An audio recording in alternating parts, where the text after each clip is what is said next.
Next is electrolysis of aqueous copper sulphate. तो इसको aqueous medium में जब हम यूज़ करेंगे तो वापस हमने कैथोड की इक्वेशन लिखा। कैथोड की इक्वेशन में आपको यहाँ पर कैथोड कैसा होता है, निगेटिव होगा। ठीक है, कैथोड एक निगेटिव इलेक्ट्रोड है। तो जो भी यहाँ पे प्लस चार्ज है Cu+2 वो यहाँ पे जाएगा और वाटर जाएगा। ठीक है, ऐसे ही एनोड पर क्या होगा, एनोड कैसा है, पॉजिटिवली चार्ज होता है। तो यहाँ पर कौन जाएगा, निगेटिव चार्ज जाएगा और वाटर जाएगा। अब हमने आपको बताया हुआ है वो जो हमने 4 पॉइंट्स ट्रिक्स आपको बताई, वो पॉइंट्स को याद रखिए। तो कॉपर एक ट्रांजिशन मेटल है।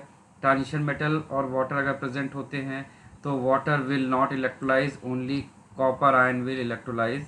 और ये क्या देगा आपको यहाँ पे, कॉपर सॉलिड। ठीक है, और इसके लिए ये क्या करेगा, ये 2 इलेक्ट्रॉन गेन करेगा। ठीक है, ऐसे सल्फेट और वाटर में जब हम देखेंगे तो सल्फेट और वाटर में sulphate will not electrolysed but water will electrolysed. तो वाटर की एनोड पे इक्वेशन क्या थी, 2H2O gas, O2 gas plus 4H plus 4 electron. तो ये हमारे कैथोड और एनोड की इक्वेशंस हो जाएंगी in case of aqueous copper sulphate. जो मैंने आपको 4 पॉइंट्स बताए हैं उन पॉइंट्स को याद रखिए, फिर आपको कभी कोई प्रॉब्लम नहीं आएगी। चलिए इसके बाद हम लोग एक और बहुत अच्छा केस है उसको भी देखते हैं। एक और बहुत अच्छा एग्जांपल है। अगर हमने आपको यहाँ पर दे दिया वेरी डाइल्यूट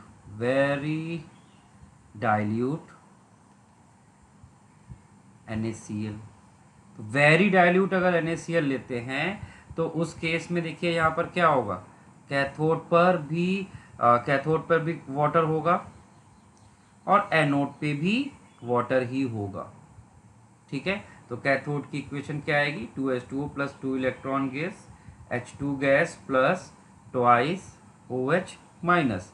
और एनोड की इक्वेशन क्या आ जाएगी, O2 gas plus 4H plus 4 electron.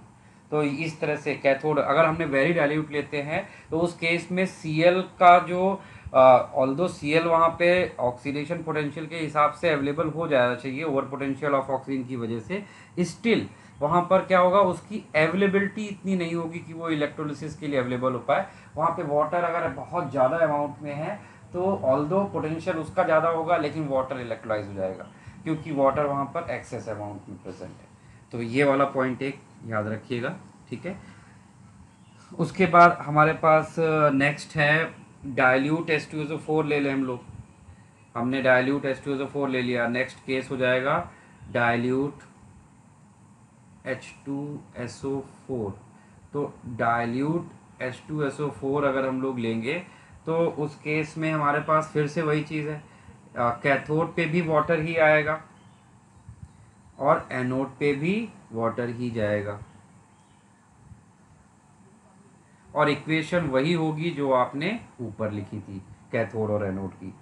ठीक है भाई, तो यहाँ तक तो आप देख रहे हो काफ़ी आसान है, सिंपल। आपको 4 पॉइंट्स याद हो तो आप कुछ भी कर सकते हो। तो ये सब जो कुछ भी हम लोग कर रहे थे this was for inert electrode. ठीक है, अच्छा इसी इनर्ट इलेक्ट्रोड में एक और इम्पॉर्टेंट रिएक्शन है उसको भी मैं यहाँ पे डिस्कस कर देता हूँ। उसके बाद हम लोग रिएक्टिव इलेक्ट्रोड्स की तरफ जाएंगे।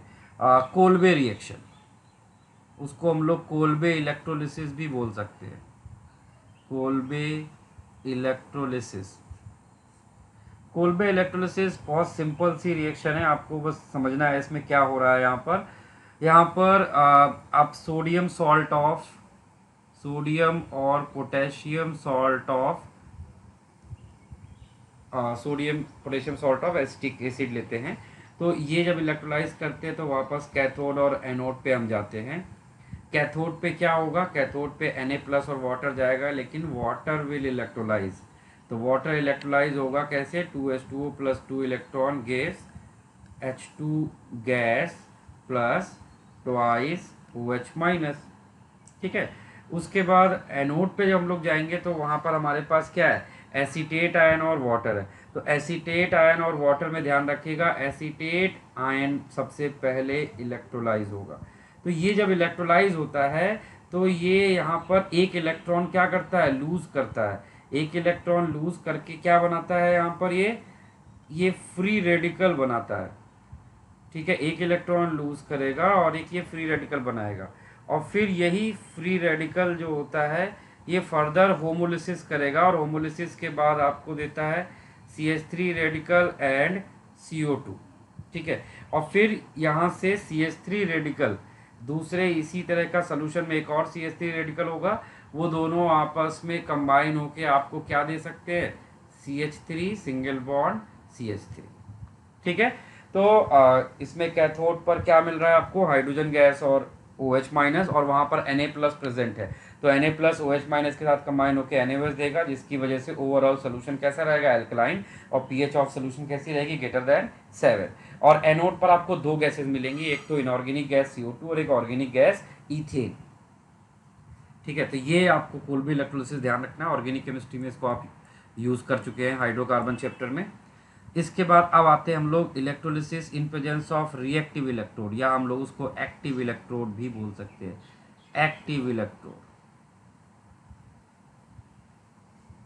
एक्टिव इलेक्ट्रोड बहुत तरह से यूज़ किया जाता है। एक्टिव इलेक्ट्रोड का जैसे मैं आपको एक बताऊं, एलॉय बनाने के लिए यूज़ किया जाता है। एक्टिव इलेक्ट्रोड्स को मेटलर्जी में मेटल्स के प्योरिफिकेशन के लिए, हमें अल्ट्रा प्योर मेटल चाहिए होता है, तो हम लोग एक्टिव इलेक्ट्रोड की हेल्प से इलेक्ट्रोलिसिस करते हैं और वहाँ पे हमें वो मेटल्स प्योर फॉर्म में मिलते हैं। तो मैं आपको दोनों का एक एक एग्जांपल, जैसे एलॉय का एग्जांपल है, आपने देखा है मरकरी का एलॉय होता है कौन, अमलगम। तो हम मरकरी का एक एलॉय लेंगे अमलगम, और उसके साथ में हम यहाँ पर रिएक्शंस को देखेंगे। चलिए देखिए हमने क्या किया, उसके लिए अगर हम एलॉय बनाना है तो हम लोग यहाँ पर क्या लेंगे, हमने यहाँ पर रिएजेंट लिया है aqueous NaCl using mercury electrode, aqueous NaCl using mercury electrode. तो जब आप एक्वस NaCl लेंगे और मर्करी यहाँ पर क्या हो गया, एक एक्टिव इलेक्ट्रोड होगा। अब हम कैथोड और एनोड की इक्वेशन देखते हैं। देखिए अगर हम नॉर्मल रूल से जाएंगे तो कैथोड पे वाटर होगा और एनोड पे क्लोरीन गैस होगा, लेकिन यहाँ पर इस बार क्या है, रिएक्टिव इलेक्ट्रोड। रिएक्टिव इलेक्ट्रोड आपने मरकरी लिया है, मरकरी की टेंडेंसी होती है वो मेटल के साथ क्या बनाना पसंद करता है, alloy. The alloy is known as amalgam, the alloy is known as amalgam। तो मरकरी को अमलगम एलॉय बनाने के लिए किसी भी मेटल के साथ वो कैथोड पे चाहेगा कि सिर्फ मेटल ही इलेक्ट्रोलाइज हो, ऑल्दो उसका रिडक्शन पोटेंशियल भले ही कम हो लेकिन फिर भी वही इलेक्ट्रोलाइज होगा। तो कैथोड पर आपको क्या मिलेगा, Na plus plus electron gives Na solid. ठीक है, तो मरकरी को मेटल की रिक्वायरमेंट थी, इसलिए उसने मेटल वाली यानी कैथोड के रिएक्शंस को कंट्रोल किया। एनोड पर क्या बनता है, एनोड पे नॉन मेटल्स होते हैं, नॉन मेटल यानी गैसेस बनेगी, तो गैसेस से मरकरी को कोई केमिकल रिएक्शन नहीं करनी है, तो उसकी इसको कोई ज़रूरत नहीं। तो वहाँ पर वो बोलेगा कि आप रिडक्शन पोटेंशियल जो आपने पहले रूल बनाया था उन्हीं रूल्स को फॉलो करिए। तो अकॉर्डिंग टू दोज रूल्स ये यहाँ पर क्या करेगा, ये यहाँ पे क्लोरीन गैस Cl माइनस जो है वो क्या करेगा, क्लोरीन गैस का फॉर्मेशन करेगा। ठीक है, इस तरह से। तो यहाँ पर कैथोड और एनोड की इक्वेशन इस तरह से ये बनेगी। तो ये था पहला यूज ऑफ मरकरी इलेक्ट्रोड। ठीक है, ये हमने फर्स्ट किया। दूसरा मैंने बताया है आपको प्यूरिफिकेशन में यूज करते हैं। देखिए प्यूरिफिकेशन में जैसे हम कॉपर मेटल का प्यूरिफिकेशन करना चाहते हैं, तो पहले मैं प्यूरिफिकेशन से पहले मैं इलेक्ट्रोलिसिस दिखाता हूँ, फिर प्यूरिफिकेशन भी एक्सप्लेन कर दूंगा। तो हमने उसके लिए क्या लिया है, यहाँ पर aqueous copper sulphate using copper electrode, हमने कॉपर का ही इलेक्ट्रोड लिया है और कॉपर सल्फेट को यहाँ पे इलेक्ट्रोलाइज कर रहे हैं। तो अब हम जब कैथोड पे जाएंगे और एनोड पे, नॉर्मल रूल से देखेंगे तो कैथोड पे आपका कॉपर ही इलेक्ट्रोलाइज होना चाहिए था, तो कैथोड की रिएक्शन पे तो कोई फर्क नहीं पड़ा, उसने 2 इलेक्ट्रॉन एक्सेप्ट किए और यहाँ पर कॉपर सॉलिड हमें मिल जाएगा। और वहीं एनोड पे अगर आप देखेंगे तो एनोड पे होना क्या चाहिए था, वाटर इलेक्ट्रोलाइज होना चाहिए था, लेकिन इन प्लेस ऑफ वाटर यहाँ पर भी कौन आपका ऑक्सीडाइज होगा, यहाँ से भी कॉपर मेटल ही ऑक्सीडाइज होगा और वो आपको क्या देगा, कॉपर +2 और 2 इलेक्ट्रॉन लूज करेगा।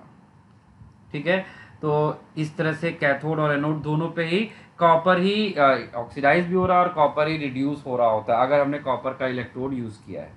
तो ये देखा आपने, होना क्या चाहिए था एनोड पे वाटर, लेकिन हुआ क्या है, कॉपर मेटल।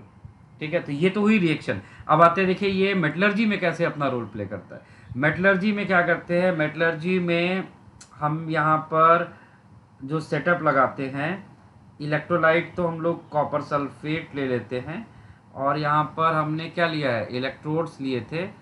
इलेक्ट्रोड हम पॉजिटिव दोनों साइड पे कॉपर, ये एनोड है और ये वाला कैथोड हो जाएगा।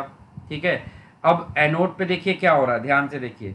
एनोड पे जो ये कॉपर मेटल था, अच्छा हाँ, सबसे इंपॉर्टेंट चीज़, हम प्योर और इम्प्योर किधर लगाते हैं। जो एनोड होता है this is of impure copper rod, और हम लोग जो कैथोड बनाते हैं वो प्योर कॉपर रॉड का बनाते हैं। अब देखिए एनोड पर क्या हो रहा है, एनोड ने कॉपर मेटल जो इस रॉड में था इम्प्योर, वो सोल्यूशन में एज ए Cu+2 इंटर करेगा। ठीक है, और 2 इलेक्ट्रॉन लूज करेगा। इलेक्ट्रॉन इधर मूव करेंगे और आयंस इधर मूव करेंगे। ठीक है, अच्छा अब एन कैथोड पे देखिए क्या हो रहा था। कैथोड में इधर से जब 2 इलेक्ट्रॉन पहुंचेंगे वो एक्सेप्ट करेगा, और यहाँ से क्या करेगा, यहाँ से सोल्यूशन में से जो कॉपर आयन था वो कॉपर आयन इसके ऊपर डिपॉजिट होना शुरू कर देगा। ठीक है, तो यहाँ पर आप थोड़ी देर बाद ऑब्जर्वेशन आपको दिखेगा कि ये जो एनोड की रॉड थी वो क्या हो रही, थिन होती जा रही है, और कैथोड की रॉड क्या हो रही है, थिक होती जा रही है। एक टाइम ऐसा आएगा ये ऑलमोस्ट यहाँ पे ख़त्म हो जाएगा, और ये सिर्फ एनोड की ही रॉड, सॉरी कैथोड की ही रॉड यहाँ पर बचेगी। और जितनी भी इसके अंदर इम्प्योरिटी थी एनोड की, वो एनोड के नीचे कलेक्ट हो जाएगी, और उसको हम नेम क्या देते हैं, एनोड मड। ठीक है, तो ये एनोड मड वर्ड याद रखने से भी आपको क्या फायदा है कि आपको ये याद रहेगा, एनोड मड है मतलब मड कहाँ पर पहले था, एनोड पे था। मड मतलब इम्प्योरिटी, तो यानी एनोड पर इम्प्योर लगाना है और दूसरे वाले पे क्या लगाना होगा, प्योर। तो ये हमारे इलेक्ट्रोलिसिस थी, this was qualitative analysis of electrolysis. अब हम लोग इसकी क्वांटिटेटिव एनालिसिस देखते हैं। ठीक है, ये सब अच्छे से नोट कर लीजिए, समझ लीजिए, कुछ भी कंफ्यूजन है तो आप हमें शेयर कर सकते हैं। चलिए, इसके बाद नेक्स्ट आता है quantitative analysis. Quantitative quantitative analysis. देखिए क्वांटिटेटिव एनालिसिस में हम लोग क्या करते हैं, जो भी हमारा यहाँ पर कैथोड या एनोड जो भी प्रोड्यूस हुआ है, अब उस प्रोड्यूस या जो भी वहाँ पे कंज्यूम हुआ है उसका हम अमाउंट कंपेयर करते हैं। अमाउंट, कॉन्सेंट्रेशन, बहुत सारी अलग अलग, मोल, ग्राम इक्विवेलेंट, सब कंपेयर करते हैं। तो उन सब की एनालिसिस को हम लोग बोलते हैं क्वांटिटेटिव एनालिसिस। और ये क्वांटिटेटिव एनालिसिस जो इलेक्ट्रोलिसिस में हम लोग पढ़ते हैं, ये it is followed by Faraday's law. तो it is followed by Faraday's law. तो हमारा अगला है Faraday's law. This is very important law. ठीक है, तो फेराडे ने हमें टोटल 2 लॉज दिए थे। तो पहले मैं फर्स्ट लॉ एक्सप्लेन कर देता हूँ, फिर हम लोग सेकेंड लॉ भी समझेंगे। फर्स्ट लॉ का एग्जाम्पल देखिए क्या था। फर्स्ट लॉ में हमने क्या लिया, according to first law, the amount of any substance that is deposited or liberated at any electrode is directly proportional to the quantity of electricity or charge passed through the electrolytic cell। ठीक है, इसको लिख भी लेते हैं हम लोग एक बार, मेरे साथ साथ आप नोट भी कर लीजिए। ये the amount of any substance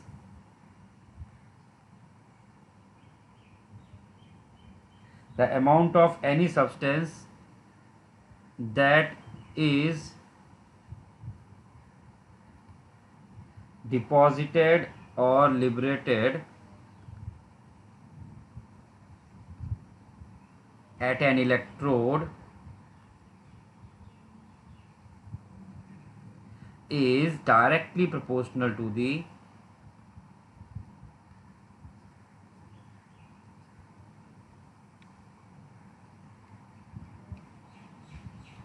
quantity of quantity of electricity, electricity को हम किस में मेज़र करते हैं, चार्ज के फॉर्म में, electricity passing through passing through the electrolytic cell, passing through the electrolytic cell, passing through the electrolytic cell। ठीक है, this is your first law. अब देखिए इसको मैथमेटिकली इस लॉ को कैसे रिप्रेजेंट करेंगे। तो मैथमेटिकली हम इसको कैसे लिखेंगे कि जो भी अमाउंट को हम लोग लेट, हमारे पास जो भी सब्सटेंस डिपॉजिट या लिबरेट हुआ है वो W ग्राम था, तो हमने अमाउंट को बताया कि it is directly proportional to the electricity. Electricity को हम किस में रिप्रेजेंट करेंगे, चार्ज के फॉर्म में। ऐसा था first law of Faraday law. फिर यहाँ पर इन्होंने क्या किया कि प्रोपोर्शनलिटी साइन हटाया और एक यहाँ पे कांस्टेंट लगाया Z, तो W इज इक्वल टू क्या आ जाएगा, ZQ, where Z is what, Z को हम लोग बोलते हैं इलेक्ट्रोकेमिकल इक्विवेलेंट। और इस इलेक्ट्रोकेमिकल इक्विवेलेंट की वैल्यू मैथमेटिकली फैराडे ने कैलकुलेट की थी, तो वो हमें मिलती है E/96,500, where E is equivalent weight of जो भी सब्सटेंस डिपॉजिट या लिबरेट हुआ है। अच्छा, नेक्स्ट क्वेश्चन आता है व्हाट इज इक्विवेलेंट वेट और हाउ टू कैलकुलेट इट। तो इक्विवेलेंट वेट होता है molecular weight upon n factor, और you can say valency factor. तो एन फैक्टर क्या हो सकता है वो भी यहाँ पर हम लोग समझ लेते हैं। एन फैक्टर इलेक्ट्रोकेमिस्ट्री में आपके लिए एन फैक्टर है नंबर ऑफ इलेक्ट्रॉन लॉस और नंबर ऑफ इलेक्ट्रॉन लॉस्ट और gain by 1 mole of substance. किसी भी 1 मोल सब्सटेंस से जितने भी इलेक्ट्रॉन लूज या गेन किए होंगे, that is your N factor. चलिए इसको हम लोग अभी एग्जांपल से भी देखेंगे। तो ये हमें पता चला यहाँ पर कि Z ये था, E पता चल गया, एन फैक्टर हमने देख लिया। इसके अलावा नेक्स्ट जो टर्म होता है वो है हमारे पास क्या है यहाँ पर, चार्ज। चार्ज आपको पता है चार्ज क्या होता है, current into time, Q is equal to I, where I को आप एम्पियर में और टाइम को आवर, सेकेंड, मिनट में रिप्रेजेंट किया जा सकता है। तो इन सारी वैल्यूज़ को अगर आप ओरिजिनल इक्वेशन में पुट कर दें तो आपका जो फॉर्मूला बनेगा वो बनेगा EIT/96,500। इसको हम लोग यूज़ करते हैं क्वेश्चन सॉल्व करने में। ठीक है, नोट कर लीजिए, क्वेश्चंस वगैरह सॉल्व करने में आप इनको यूज़ करेंगे।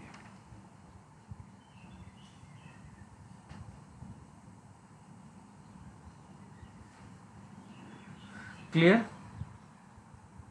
नोट कर लीजिए ये फर्स्ट लॉ, पूरा फर्स्ट लॉ अच्छे से नोट कर लीजिए। चाहे तो आप इसका स्नैपशॉट भी ले सकते हो, मैंने पूरा स्क्रीन पे आपको शो कर दिया है, आप इसका एक स्नैपशॉट ले सकते हैं।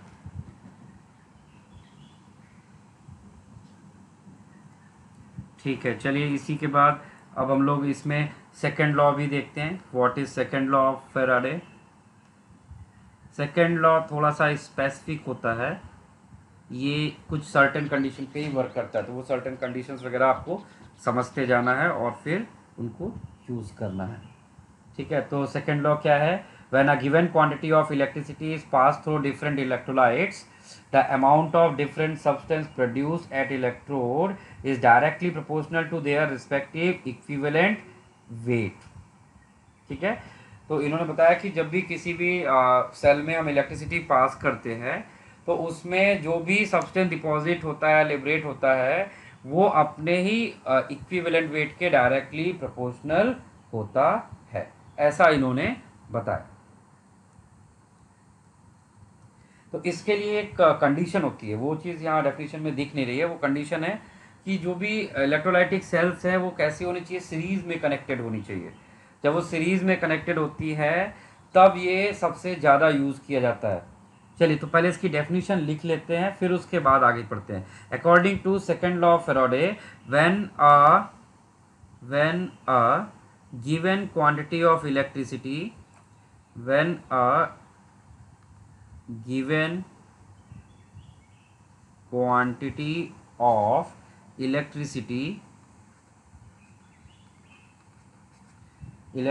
is passed through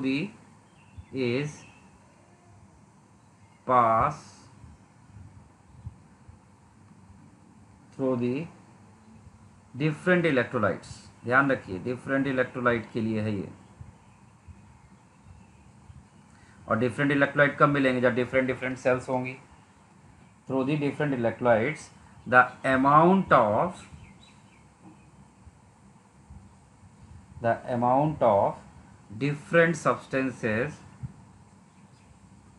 different substances produced at electrode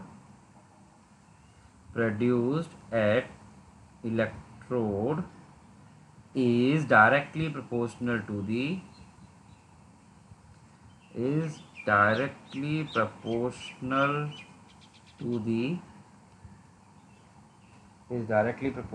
the to their respective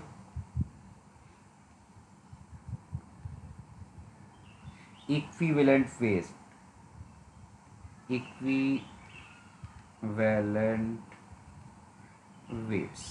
ठीक है, ये था second law of Faraday law. अब देखिए इसको और अच्छे समझने के लिए हमने क्या किया, हमने यहाँ पर लाइक 2 सेल्स ले ली और इनको हमने क्या किया है, सीरीज में कनेक्ट कर दिया है।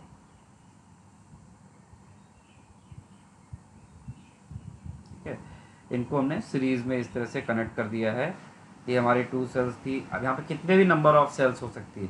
लेट यहाँ पर जो सब्सटेंस डिपॉजिट हो रहा है उसका मास है W1 और उसका इक्विवेलेंट वेट है E1, और यहाँ पर जो मास प्रोड्यूस हो रहा है वो है W2 और उसका इक्विवेलेंट वेट E2 होगा। तो एज पर first law of second law of thermodynamic, जो मास है वो डायरेक्टली प्रोपोर्शनल होता है किसके, इक्विवेलेंट वेट के। और मास अगर इक्विवेलेंट के डायरेक्टली प्रोपोर्शनल है तो यहाँ से प्रोपोर्शनलिटी साइन हटाएंगे तो हम एक रैंडम कांस्टेंट लगाएंगे के। ठीक है, ईयर के इज कांस्टेंट। तो यहाँ पे क्या वेरिएबल एक तरफ करो, W/E इक्वल्स टू क्या आ जाएगा, कांस्टेंट। ठीक है, ये किसी एक के लिए, लेकिन अगर सब सेल सीरीज में कनेक्टेड होंगी तो उन सब का W/E जो होगा वो कांस्टेंट होता है। इसी कांस्टेंट को ही हम लोग क्या बोलते हैं, ग्राम इक्विवेलेंट। इसी को हम लोग क्या बोलते हैं, ग्राम इक्विवेलेंट। तो ग्राम इक्विवेलेंट कितना आ जाएगा, वेट अपॉन इक्विवेलेंट वेट। तो हमें कुल मिला के क्या करना है, दोनों ही कंटेनर के ग्राम इक्विवेलेंट को इक्वेट कर देना है। तो यहाँ से हमें क्या पता चलेगा, W1/E1 is equal to W2/E2। तो ये दोनों ही कांस्टेंट किसके बराबर होंगे, ग्राम इक्विवेलेंट, यानी इन दोनों के ग्राम इक्विवेलेंट आपस में बराबर होंगे। तो इस तरह से हमें ये रिलेशन मिल जाता है। This is for second law of Faraday. ध्यान रखिएगा, सेकेंड लॉ ऑफ फैराडे हम लोग तभी यूज़ करते हैं जब हमारे पास more than one cell series में कनेक्टेड होते हैं। जब सेल सीरीज में कनेक्टेड होती है तो उसमें क्या होता है, उन सब में सेम करंट पास कर रही होती है। चलिए, तो ये तो हमारे पास दोनों लॉज थे। इसके अलावा एक और इंटरेस्टिंग चीज़ है, इसको भी हम लोग यहाँ पर देखते हैं, charge of 1 mole electron. The next important interesting thing is charge of 1 mole electron. Charge of 1 mole electron. तो चार्ज ऑफ 1 मोल इलेक्ट्रॉन कैसे फाइंड करेंगे, charge of 1 electron is equal to होगा 1.6 इंटू 10⁻⁻19 कूलॉम। फिर उसका charge of 1 mole electron अगर हमें निकालना है तो 1 मोल में नंबर ऑफ इलेक्ट्रॉन कितना होगा, एवोगैड्रो नंबर के बराबर। तो हमने एक इलेक्ट्रॉन के चार्ज को एवोगैड्रो नंबर से मल्टीप्लाई किया तो हमें क्या मिल जाएगा, चार्ज ऑफ 1 मोल इलेक्ट्रॉन। तो उसकी वैल्यू आएगी अप्रॉक्सीमेटली 96,500 कूलॉम, जिसको हम सिंपल वैल्यूज़ में लिखते हैं 1 फैराडे, और इसको रिप्रेजेंट करते हैं 1 F से। तो ये आपको याद रखना पड़ेगा। ठीक है, this is charge of 1 mole electron. इसके बाद एक इसको एग्जांपल से देखते हैं। जैसे हमने Al+3 में 3 इलेक्ट्रॉन डालते हैं तो एल्यूमिनियम सॉलिड बनता है। तो यहाँ पर एक्चुअली कितना चार्ज पास किया गया, 3 मोल इलेक्ट्रॉन का, यानी 3 फेराडे का। फेराडे को हम कूलाम में ऐसे लिख सकते हैं।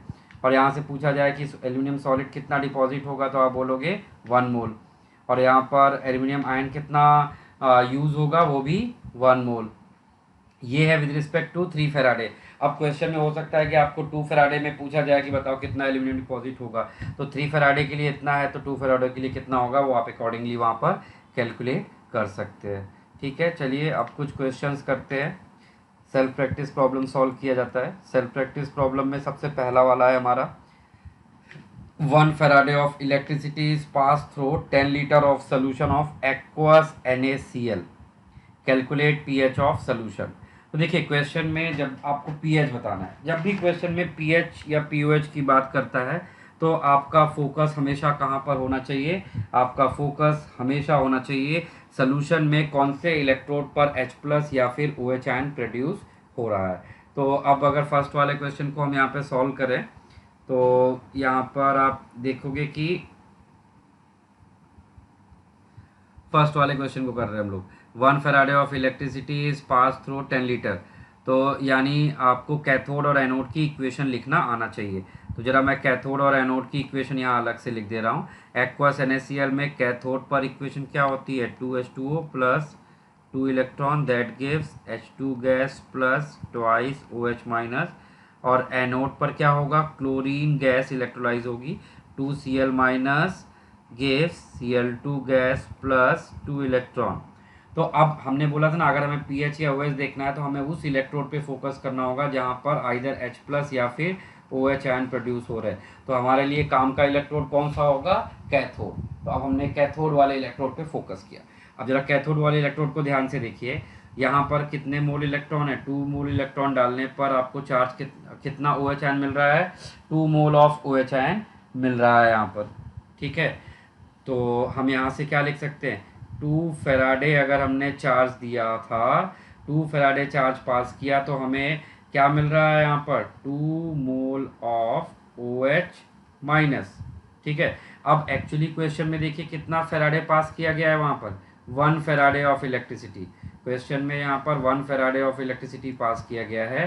तो हम लोग यहाँ पे अगर 1 फेराडे ऑफ इलेक्ट्रिसिटी पास करते हैं तो बताइए कितना OH होगा। तो हमें यहाँ पे मिलेगा 1 मोल ऑफ OH माइनस। अब OH माइनस के मोल्स आ गए तो हमें OH माइनस का कॉन्सेंट्रेशन चाहिए, तो वो क्या होगा, मोल अपॉन वॉल्यूम। तो 1 डिवाइड बाई वॉल्यूम कितना दिया है हमें क्वेश्चन में, 10 litre. Volume is given 10 litre. तो ये आपको कितना आ गया, 10⁻⁻1। ये हमारा OH माइनस आ गया। तो हमने यहाँ से क्या निकाला, POH is equal to minus log of OH minus use किया और सॉल्व किया तो हमें POH कितना आ रहा है, 1। अब pH क्या होता है, 14 माइनस POH। तो इसको सॉल्व करोगे तो ये कितना आ जाएगा, 14 माइनस 1। तो pH की वैल्यू कितनी आ गई, 13। pH is how much, 13। तो इस तरह से हम लोग क्वेश्चंस को सॉल्व करेंगे। तो ये हमारा फर्स्ट क्वेश्चन है, देख लीजिए, समझ लीजिए अच्छे से। तो बहुत आसान होता है। हमने ये फाइंड किया 2 फेराडे के करस्पॉन्डिंग कितना मोल OH था, तो 1 फेराडे के करस्पॉन्डिंग कितना होगा, मोल्स आ गए। तो अब हमने मोल से मोल पर लीटर निकाला और फिर हमने POH निकाला, फिर pH निकाला। ठीक है, this was our first question. अब इसके बाद सेकेंड क्वेश्चन देखते हैं। सेकेंड क्वेश्चन में कह रहा है current strength of 96.5 ampere is passed for 10 second through 1 litre of solution. Time दिया है, करंट दिया हुआ है। Through 1 litre of solution of 0.1 m aqueous copper sulphate. तो हमें पीएच ऑफ सोल्यूशन बताना है। तो अगेन आपका काम क्या होगा, पीएच ऑफ सोल्यूशन निकालने के लिए कैथोड और एनोड की इक्वेशन लिखिए। किसके लिए, एक्वस कॉपर सल्फेट के लिए। तो जरा हम एक्वस कॉपर सल्फेट के लिए कैथोड और एनोड की इक्वेशन लिखते हैं। तो एक्वस कॉपर सल्फेट के लिए कैथोड पर क्या बनेगा, कॉपर आयन जाएगा और कॉपर इलेक्ट्रोलाइज होके आपको क्या देगा, कॉपर सॉलिड। तो यहाँ पर तो देखिए ना H+ है ना ही OH माइनस, तो ये इलेक्ट्रोड हमारे काम का नहीं था।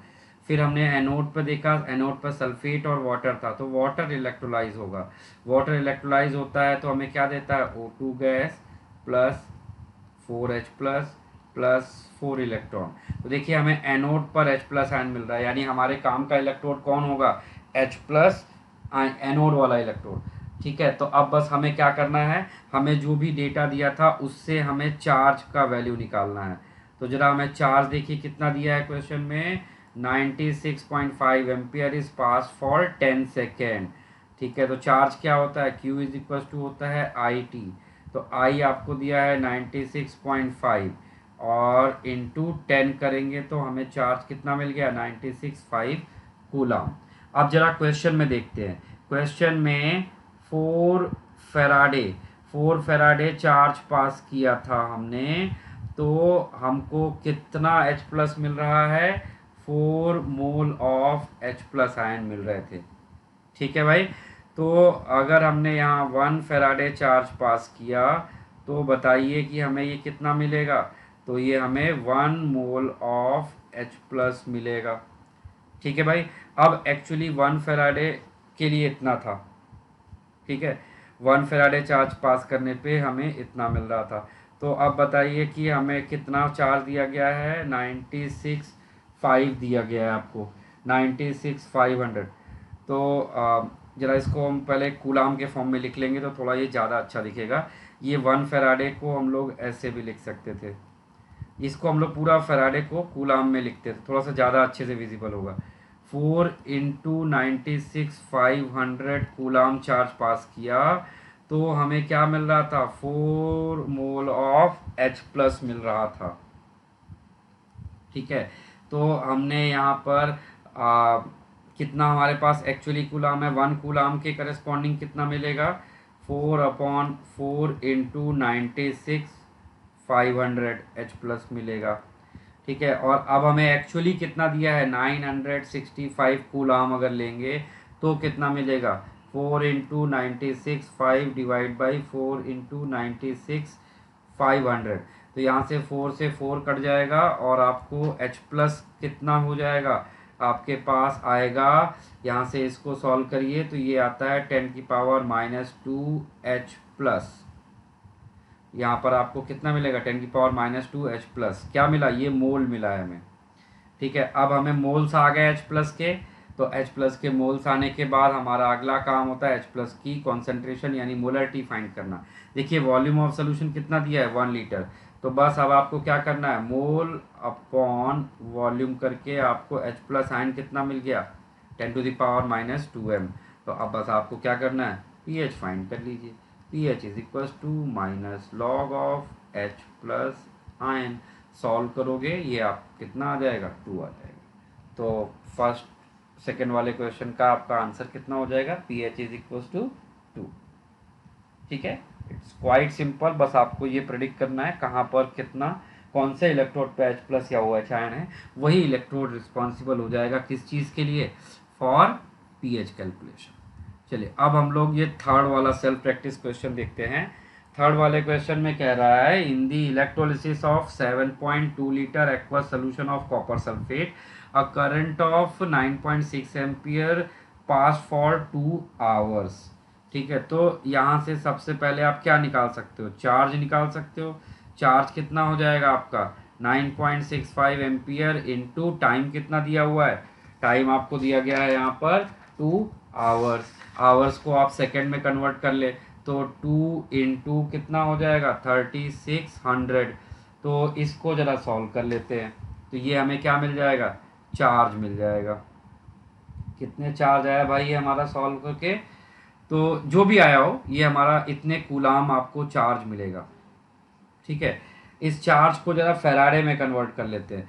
तो फेराडे में कन्वर्ट करने के लिए हमें क्या करना पड़ेगा, बस इस वैल्यू को हमको डिवाइड करना पड़ेगा किससे, 96,500 से। तो ये हमें सॉल्व होके किस में आ जाएगा, फेराडे में आ जाएगा। इसको सॉल्व करो तो ये अप्रॉक्सीमेटली 0.72 फेराडे आता है। ठीक है, तो हमने चार्ज को फेराडे में कन्वर्ट कर लिया। एक बार चार्ज को आप फेराडे में कन्वर्ट कर लो ना, फिर क्वेश्चन बहुत आसान हो जाता है। अब वापस आपके पास क्या, aqueous solution of copper sulphate. जरा फटाफट इनकी कैथोड और एनोड की इक्वेशन लिख लिया जाए। तो कैथोड पे क्या होगा, कॉपर आयन इलेक्ट्रोलाइज होगा, copper +2 electron gives copper solid. और एनोड पर क्या होने वाला है, एनोड पे वाटर इलेक्ट्रोलाइज होगा, 2H2O gives O2 gas plus 4H plus 4 electron. Cathode और एनोड की इक्वेशंस हमारी आ चुकी हैं। अब क्वेश्चन में हमेशा एक एक पार्ट को लेके सॉल्व करते हैं। First part, calculate weight of copper deposited at cathode. चलिए, तो हमने सबसे पहले ए पार्ट लिया। तो सबसे पहले इस इक्वेशन से देखिए, यहाँ पे आपने 2 फैराडे चार्ज पास किया है, तो आपको कितना मिल रहा है, 1 मोल ऑफ कॉपर मिल रहा था।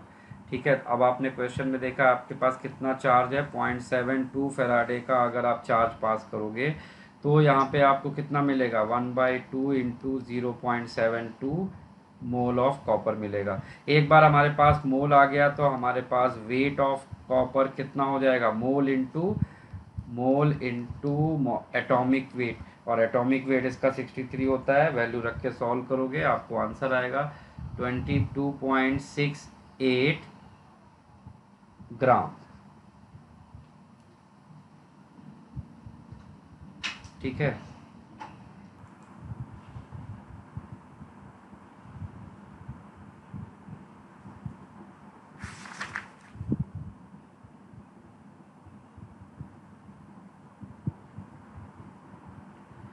ठीक है। तो अब देखिए सेकंड पार्ट कैसे करेंगे।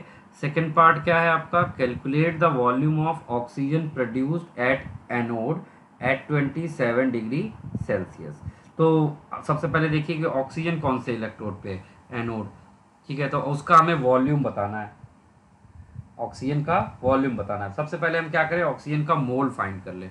अगर एक बार हमने मोल फाइंड कर लिया, फिर हमें टेम्परेचर और प्रेशर दिया हुआ है, हम उसको गैसियस इक्वेशन की हेल्प से हम उसका वॉल्यूम भी फाइंड कर सकते हैं। तो बस हमारा नेक्स्ट पार्ट शुरू हो जाता है फिर यहीं से ही। बी पार्ट में हमें क्या करना होगा, हम वहाँ पे फाइंड करना होगा। तो हमने देखा कि जब 4 फैराडे चार्ज पास किया गया था तो ऑक्सीजन कितना था वहाँ पे, 1 मोल O2 गैस था। ठीक है, लेकिन एक्चुअली हमारे पास चार्ज कितना है, 0.72 फैराडे चार्ज है। तो 0.72 फैराडे चार्ज लेंगे तो ऑक्सीजन वहाँ पर कितना प्रोड्यूस होगा, 0.72 डिवाइड बाई 4, सिंप्लीफाई करेंगे 0.18 मोल ऑफ ऑक्सीजन आ जाएगा। अब एक बार आपके पास ऑक्सीजन आ गया तो फिर PV is equal to NRT use करके हम यहाँ पे वॉल्यूम निकालेंगे, that is NRT by P। N है आपका 0.18, R का वैल्यू कितना होता है 0.0821, और टेम्परेचर 27 डिग्री सेल्सियस है, केल्विन में कन्वर्ट करेंगे तो वो हो जाएगा 300, और प्रेशर आपको दिया गया है कितना, 1 atm। तो जब आप इसको सॉल्व करोगे तो ये आपको यहाँ से ऑक्सीजन गैस का वॉल्यूम दे देगा लीटर्स में, 4.428 लीटर ऑफ ऑक्सीजन गैस। ये हमारा आंसर हो जाएगा सेकंड वाले पार्ट का आंसर। ठीक है, देख लीजिए, समझ लीजिए, बहुत आसान था। फेराडे से ही आप पूरा सॉल्व करिए, सबसे बेस्ट टेक्निक होती है। फिर उसके बाद है हमारे पास थर्ड दिया हुआ है, कैलकुलेट पीएच ऑफ सोल्यूशन। फिर से आ गया पीएच। तो आप देखिए कौन से इलेक्ट्रोड पे आपको एच या OH दिख रहा है, फर्स्ट वाले, सेकंड एनोड पर। तो बस आपका फोकस वहीं पे आ जाना चाहिए। तो आप वहाँ पे फिर से क्या बोलोगे, 4 फैराडे। यहाँ पर आपको देखिए क्या किया गया है, 4 फैराडे जब आपको चार्ज पास किया गया था, सी पार्ट में 4 फैराडे चार्ज दिया गया था, तो ऑक्सीजन कितना है, 4 मोल ऑफ H प्लस थे। तो 0.72 फैराडे चार्ज जब पास किया जाएगा तो वहाँ पर H प्लस कितना हो जाएगा भाई, H प्लस हो जाएगा 0.72 mole of H plus ion. ठीक है, बहुत सिंपल सा है, आपको H प्लस आयन के मोल्स आ गए। अब हमें क्या निकालना है, H प्लस आयन का वहाँ पर मोलैरिटी। तो हम अगेन क्या यूज़ करेंगे, मोल अपॉन वॉल्यूम। मोल है हमारा 0.72 और वॉल्यूम हमें कितना दिया हुआ है क्वेश्चन में, देखिए 7.2 लीटर दिया हुआ था। तो अब इसको आप सॉल्व करोगे तो ये आता है 0.1। तो H प्लस आपको आ गया है, H प्लस की मोलैरिटी। अब आपको क्या करना है, सीधे सीधे इसका pH निकालना है। pH is equal to minus of log of H plus ion. और इसको आप सॉल्व करोगे तो ये आंसर आएगा pH का, आपके pH की वैल्यू कितनी आएगी, pH होगा आपका 1। ठीक है, तो आपने देखा कितना आसानी से, सिंपली आपको बस फर्स्ट लॉ के फैराडे लॉ यूज़ करते जाना है, वैल्यू पुट करते जाना है और आपको आंसर्स आ जाएंगे। तो ये हमने इलेक्ट्रोलाइटिक सेल कंप्लीट कर लिया यहाँ पर। नेक्स्ट लेक्चर में हम लोग इसमें गैल्वेनिक सेल या जिसको हम इलेक्ट्रोकेमिकल सेल